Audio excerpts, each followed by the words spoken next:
Bismillah ar-Rahman ar-Rahim. Alhamdulillah, wassalatu wassalamu ala Rasulullah.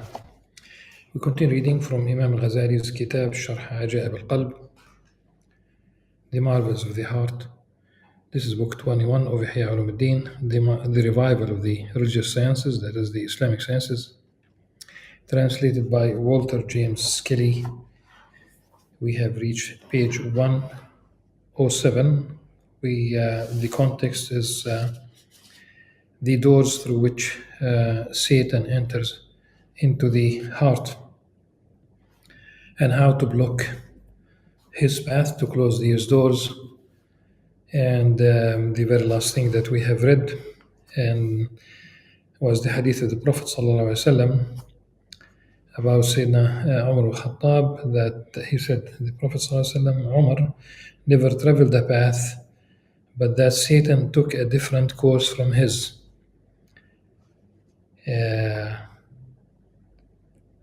This is an agreed upon hadith, muttafaq alayh, and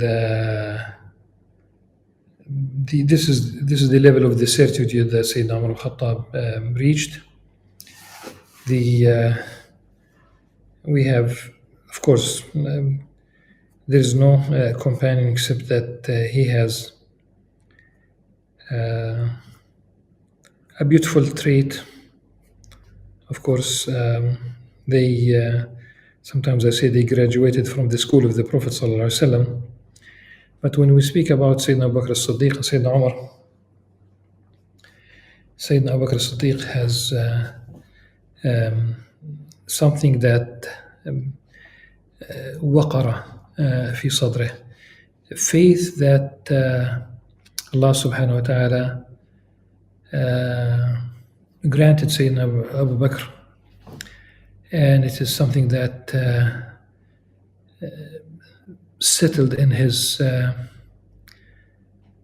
breast, it's in his heart, a certitude that is unmatched. And the Prophet ﷺ praised his faith, and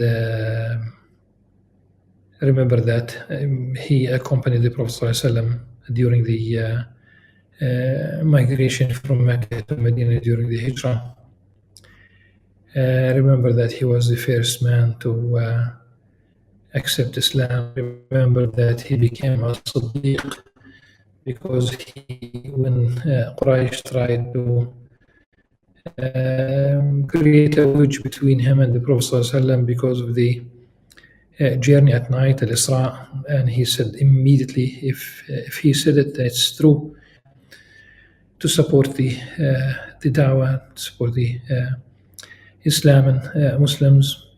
He was the Imam when the Prophet ﷺ was sick towards the end of his life, sallallahu alayhi wa sallam.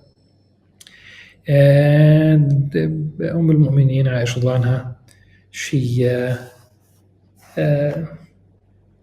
when the Prophet ﷺ said that Abu Bakr should lead the prayer, she said that he was a man whose heart is soft. He hastens to cry. Rajul Bakka. Sayyidina Umar al-Khattab, on the other hand, was the only Muslim to migrate in broad daylight from Mecca to Medina, challenging all Meccans, all Quraysh. He who would like his mother to weep for him should follow me to this valley. That's how sure. He was a strong leader, strong in the faith, and there are many instances where this was shown to be the case in his life, radiyallahu anhu. And as if we need the that heart of Abu Bakr, or need that leadership strength of Umar. But when the apostates, the war of the apostates, or the apostates manifested themselves, we have Abu Bakr radiallahu anhu, who was already the first caliph and Khalifa al-Rashid al-Awwal, and he had the stronger um, position, if you will. And when both of them went to Saqifat Bani Sa'ida, when the leaders of the Muhajirin and the Ansar deliberated about who should be the political leader of the Muslim community, Abu Bakr wanted Umar to be the caliph, but Umar asked him to extend his hand, and he gave him the bay'ah, the pledge of allegiance. At any rate, I find it. This is Umar ibn Khattab. Satan would definitely steer away from the path of Umar radiallahu anhu. Imam Ghazali continues, this is because the hearts of those prophets and saints, is inserted in brackets, had been cleansed, because this is really what about Umar? Why would Satan run away from him? So their hearts had been cleansed of that on which Satan pastures and feeds, namely the appetites. So, however much you desired that Satan be warded off from you by mere remembrance of God, as he was warded off from Umar, you'll find it impossible. You will be like a man who takes medicine before he abstains from food, whose stomach is burdened with heavy foods, and yet he hopes that the medicine will benefit him, even as it benefits one who has taken it after abstinence and emptying his stomach. There are ample examples from the material world, whether it's about medicine or something else. If we talk about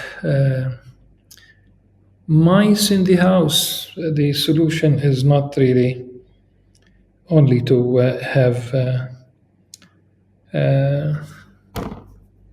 either a trap or a sticky material. Part of the solution is to cleanse the house.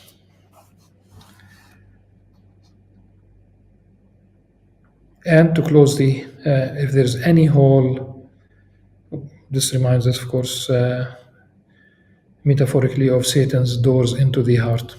See, we know very well. In Arabic we say, الباب الذي يأتي منه الريح أغلقه واستريح. In colloquial Arabic, الباب اللي بيجي منه الريح سده واستريح. So الباب الذي يأتي منه الريح. If you have a wind, strong winds, and there's a door open and the wind is bothering you, close the door. That's the solution. You cannot simply the solution. Definitely, the open doors, if we leave them open, it means we continue the same old way. And if you are feeding the old you, and the old you here, we talk about the old you that allows Satan to enter the heart.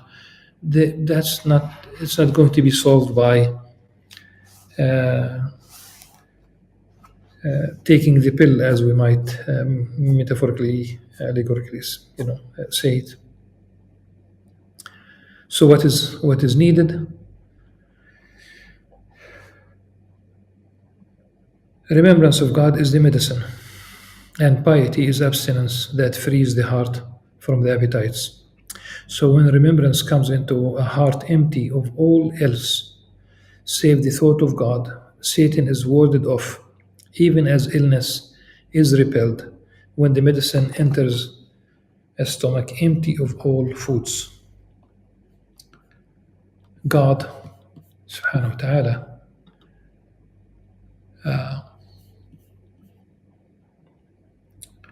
said, indeed, this is a message for any that has a heart. إن في ذلك الذكر لمن كان له قلب. Of course, أو ألقى السمع وهو شهيد. إن في ذلك ذكرى لمن كان له قلب. Indeed, this is a message for any that has a heart. And also, subhanahu wa ta'ala said, it is decreed that whosoever takes him for a friend, meaning Satan, indeed he will lead him astray and will guide him to the punishment of the blaze. كتب عليه أنه من تولاه فإنه يضل ويهديه إلى عذاب السعير. Whoever helps Satan by his work is his follower, even though he makes mention of God with his tongue. If you say that the hadith is absolute, that remembrance of God drives out Satan, and you do not understand that most general statements of the divine law are limited in their particular application by conditions laid down by those learned in religion, then look to your own self. Look to your own self. For hearing a statement is not like seeing with the eye. Consider that the highest point of your remembrance of God and of your worship is the ritual prayer. So watch your heart when you are at prayer and see how Satan attracts it to the markets, to the reckoning of dealers, and to answering those with whom you contend. Observe how he causes you to pass through the valleys of this present world and its places of destruction, so that you do not recall the unnecessary things of this world that you had forgotten, except during your prayer. Satan does not press upon your heart save while you pray. Thus, prayer is the touchstone of hearts, by which its good qualities and vile qualities both are made manifest. The heart, that is, of the heart. Ritual prayer that comes from hearts laden with lusts is not accepted. It is no wonder that Satan is not driven away from you. Nay, rather, his evil promptings to you may increase, just as the medicine taken before abstaining from food may increase the harm to you.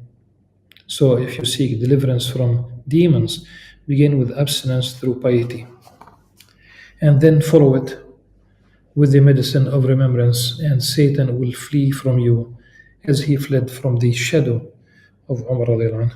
Imam Ghazali, in the book of the mysteries of prayer in Ihya Ulumuddin, he says that when you go to the mosque, pray in the place where you will pray later on the congregational prayer. Say that you have entered the mosque, you are going to pray the two prostrations of the greeting, Tahiyyat al-Masjid. Say that if it's known, you are going to pray 4 rak'ahs before, and we talk that the adhan, the call for the prayer, is already being raised. By praying in this spot, almost you are winding down. You are leaving the market, and doesn't mean that there are no challenges. What Imam Ghazali says here is absolutely true, and this is why in the hadith of the Prophet ﷺ, when we talk about the prayer, one has the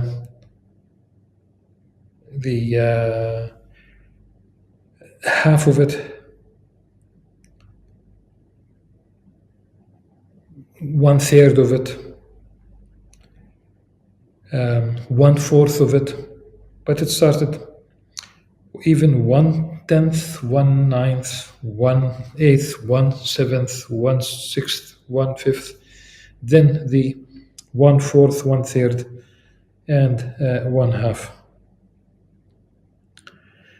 This is a sound tradition, and this means that the highest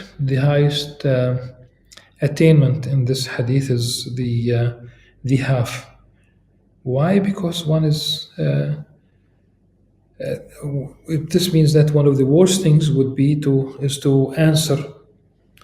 make a phone call, to answer a phone call immediately before the prayer. If it's good news, you are going to be busy with the good news. I think I gave the following example. Say that your son took the high school exam in our region called Tawjihi, the general certificate exam, 12th grade general exams. And on the day of the results of the Tawjihi, you are at the mosque, and here you are. Say that you receive a call from your son saying that he got, let's say, 99.6.7, and he is the number one in the country. I mean, if I were in such a position, probably I would fall on my face and prostrate and thank Allah subhanahu wa ta'ala. But that will literally create excitement and what have you. Or, your son, because you have told him, do call me no matter what, and he calls you just before the prayer, and he says to you, I got 65%, my score. And in your mind, that 65% is simply passing. It's a passing grade. There will be no, anything that you've dreamt about all these years that your son will study are definitely out of the window, and that will busy you. It could be anything. It could be anything. So, from 1/10 up to half of the prayer, meaning that one will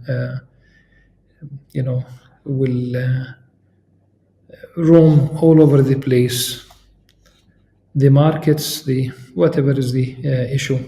Regarding this, Wahab bin Munabbih said, fear God and do not curse Satan openly while in secret you are his friend. In fact, if it's really, which is better, to curse Satan or to seek refuge in Allah subhanahu wa ta'ala from Satan? I would say it's seeking refuge. Satan is cursed anyhow. You need to be protected. Seek refuge in Allah subhanahu wa ta'ala. Fear God, Wahab bin Munabbih said, and do not curse Satan openly while in secret you are his friend. That is, while you are obedient to him, that's in secrecy. Like, who's a hypocrite? Someone who has a double-faced. One that you show before people in public and one is in private. It could be that you are the nicest person in front of people, but you go home and you are the worst to your family. It could be that you appear to be pious in front of people, and once you are at home, you do all kinds of stuff. Haram, yani.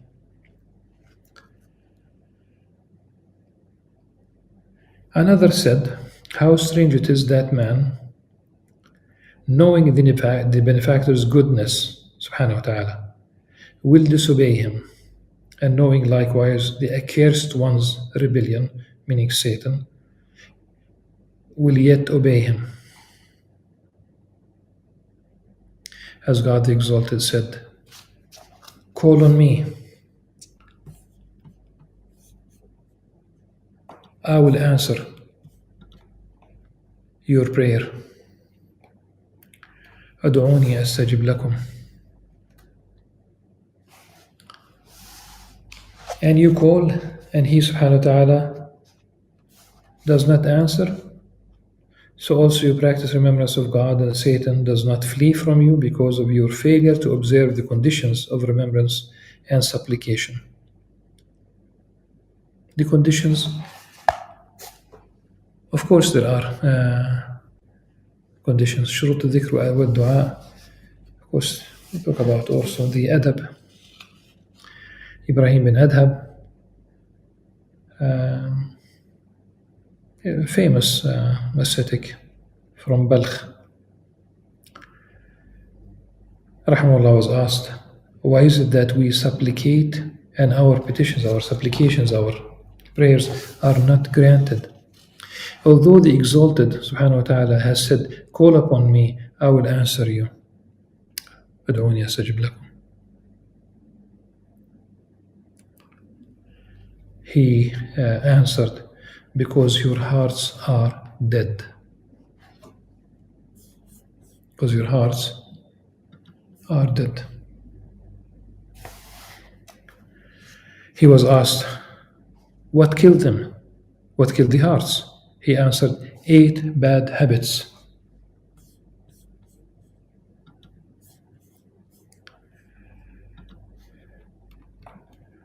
8 bad habits.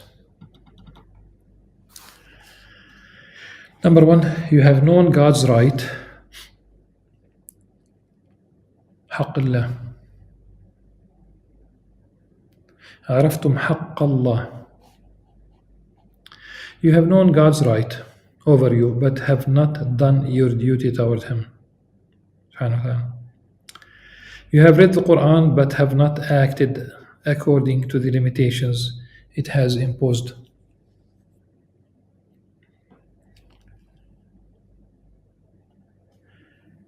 Number 3, you have said, we love the Messenger of God, sallallahu alaihi wasallam, but you have not followed his law. Remember that قل إن كنتم تحبون الله فاتبعوني يحببكم الله.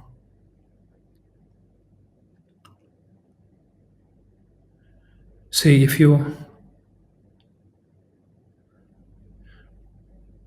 love Allah subhanahu wa ta'ala, follow me. Allah subhanahu wa ta'ala will love you. Follow the Prophet sallallahu alaihi wasallam. And love is obedience. Today, love is rebellion. What is love?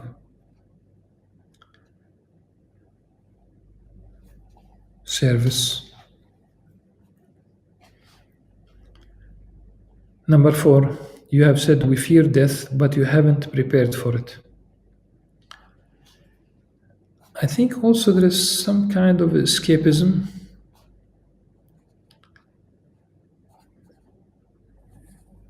In the sense of, they do fear death, but they try to, there's certain phenomenon whereby try to maintain youth, rejuvenating, paying thousands to rejuvenate themselves.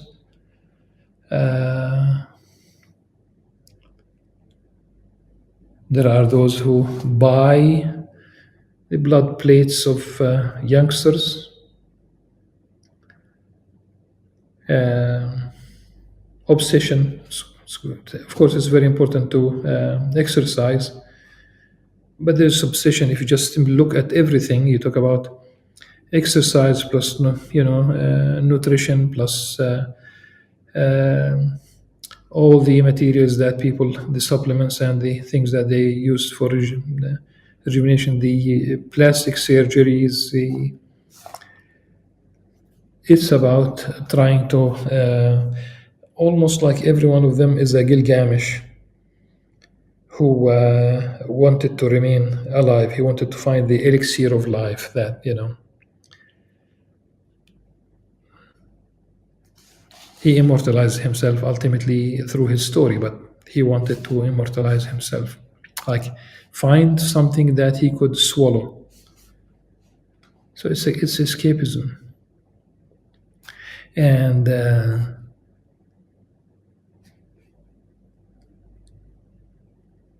extremism in terms of materialism. When life is devoid of spirituality, you try to fill it with, you think that happiness is in things, accumulation of things.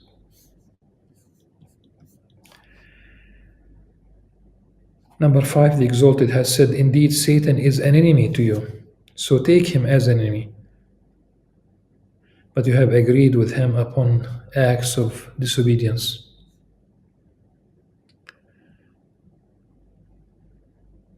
إن الشيطان لكم عدو فاتخذوه عدوا فواطأتموه على المعاصي. Number 6, you have said we fear the fire and constrained your bodies to enter it. Number 7, you have said we love paradise but have not labored to gain it.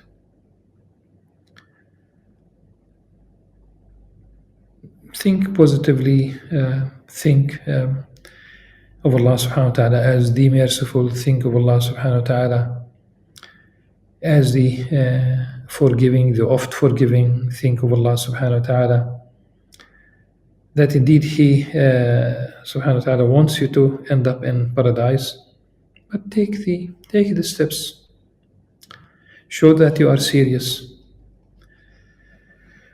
Number 8, the last one, when you have risen from your beds, you have cast your faults behind your backs and spread the faults of other men before your faces. You have angered your Lord, so how can He answer your prayers? وإذا قمتم من فرشكم رميتم عيوبكم وراء ظهوركم وافترشتم عيوب الناس أمامكم فأسخطتم ربكم فكيف يستجيب لكم. You forget about your own faults, deficiencies, sins, shortcomings. You throw them behind your back and you spread out basically the mistakes of people. You see only the mistakes of people. You don't look in the mirror. How would one expect that Allah subhanahu wa ta'ala would accept him?